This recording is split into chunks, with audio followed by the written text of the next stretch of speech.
अयोध्या के राजा दशरथ थे। वे एक महान और पराक्रमी राजा थे, जिनका राज्य अयोध्या समृद्धि और शांति का प्रतीक था। राजा दशरथ ने अपने जीवन में कई युद्ध लड़े और अपने राज्य की रक्षा की। वे अपने प्रजा के प्रति अत्यंत दयालु और न्यायप्रिय थे।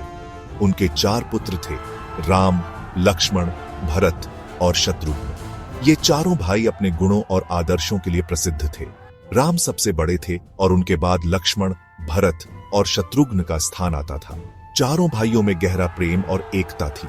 राम सबसे बड़े थे, वे सभी से प्यारे थे। राम का व्यक्तित्व अत्यंत आकर्षक और प्रभावशाली था। वे अपने गुणों और आदर्शों के कारण सभी के प्रिय थे।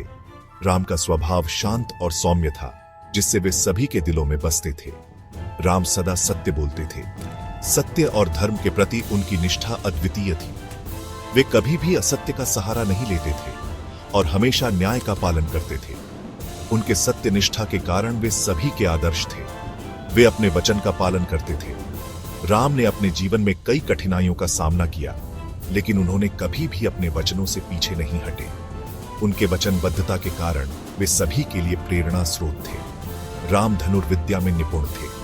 वे बहुत बलवान थे। राम ने अपने शौर्य और पराक्रम से कई युद्ध जीते और अपने राज्य की रक्षा की।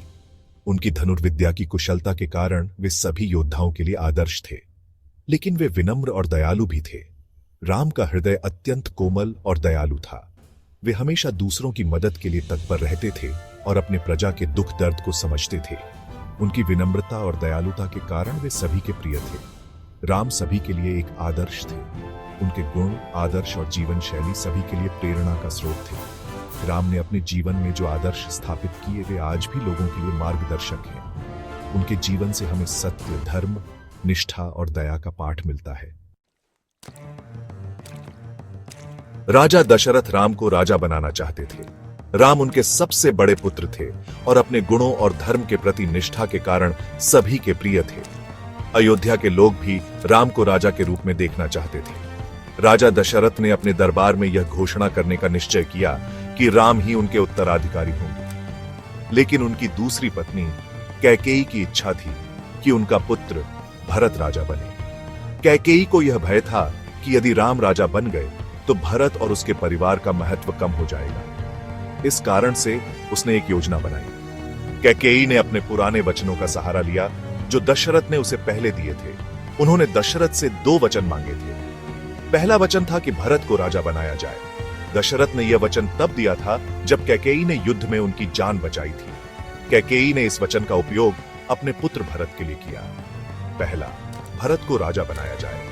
दशरथ के लिए यह निर्णय बहुत कठिन था, क्योंकि वे राम को बहुत प्रेम करते थे और उन्हें ही राजा बनाना चाहते थे। लेकिन कैकेयी ने अपने वचन की याद दिलाई और दशरथ को मजबूर कर दिया। दूसरा, राम को 14 वर्ष के लिए वनवास दिया जाए। दशरथ बहुत दुखी हुए। राम को वनवास भेजने का विचार उनके लिए असहनीय था। वे जानते थे कि राम के बिना अयोध्या और उनका जीवन अधूरा हो जाएगा। लेकिन कैकेयी ने अपने वचन की शक्ति का उपयोग किया और दशरथ को विवश कर दिया। परंतु वे अपने वचन से बंधे थे। दशरथ ने अपने वचनों का पालन करने का निर्णय लिया, भले ही यह उनके लिए कितना ही कष्टदायक क्यों न हो। उन्होंने राम को बुलाया और उन्हें वनवास का आदेश दिया। राम ने अपने पिता के आदेश का पालन करने का निश्चय किया और बिना किसी विरोध के वनवास जाने के लिए तैयार हो गए। इस प्रकार राम ने अपने पिता के वचनों का सम्मान किया और धर्म का पालन किया। राम को अपने पिता के वचन का पालन करना था। राजा दशरथ ने कैकेयी को वचन दिया था कि उनके पुत्र भरत को राजगद्दी मिलेगी और राम को 14 वर्षों के लिए वनवास जाना होगा। यह वचन राजा दशरथ के लिए बहुत महत्वपूर्ण था और राम ने इसे अपने कर्तव्य के रूप में स्वीकार किया। राम ने बिना किसी संकोच के अपने पिता के वचन का पालन करने का निर्णय लिया। उन्होंने अपने सभी आवश्यक सामान पैक किए और वन जाने की तैयारी शुरू कर दी। यह निर्णय उनके लिए आसान नहीं था, लेकिन उन्होंने इसे अपने धर्म और कर्तव्य के रूप में स्वीकार किया। राम के साथ उनकी पत्नी सीता और भाई लक्ष्मण भी वन जाने को तैयार हो गए। सीता ने अपने पति के साथ रहने का निर्णय लिया, चाहे परिस्थितियां कैसी भी हों। लक्ष्मण ने भी अपने भाई के साथ रहने का संकल्प लिया और उनके साथ वनवास के लिए निकल पड़े। यह उनके परिवार के प्रति उनकी निष्ठा और प्रेम को दर्शाता है। राम ने अपने कर्तव्य को प्रेम से स्वीकार किया। उन्होंने अपने पिता के वचन को निभाने के लिए अपने सभी सुख सुविधाओं का त्याग कर दिया। उनके चेहरे पर शांति और दृढ़ता का भाव था, जो उनके आत्मविश्वास और संकल्प को दर्शाता था। उनके लिए सत्य और धर्म सबसे महत्वपूर्ण थे। राम ने वनवास के दौरान भी अपने धर्म और सत्य के मार्ग का पालन किया। उन्होंने ध्यान और साधना के माध्यम से अपने मन को शांत रखा और अपने कर्तव्यों का पालन किया। उनके जीवन का यह अध्याय हमें सिखाता है कि सत्य और धर्म के मार्ग पर चलना ही सच्ची सफलता है।